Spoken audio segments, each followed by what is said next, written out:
Georgeta Cristina Petrescu este numele meu, sunt cetățean român creștin ortodox, soție și mamă. Am 59 de ani și de 35 de ani slujesc oamenilor bolnavi, oamenilor aflați în suferință. Îi iubesc pe oameni și iubesc viața, este motivul pentru care am și vrut să fiu asistent medical, dar vreau să mă și bucur pentru fiecare om în parte, ca el să simtă pe propria lui piele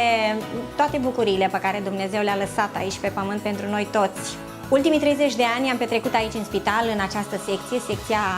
ATI a Spitalului Clinic Polizu, secție condusă acum de doamna doctor medic primar ATI Gabriela Dumitru, cu multă pricepere, răbdare și dăruire. Activitatea mea de bază aici în spital se referă la faptul că mă îngrijesc de bunul mers al activității punctului de transfuzie, cu tot ceea ce implică el, de la aprovizionarea cu sânge și produse de sânge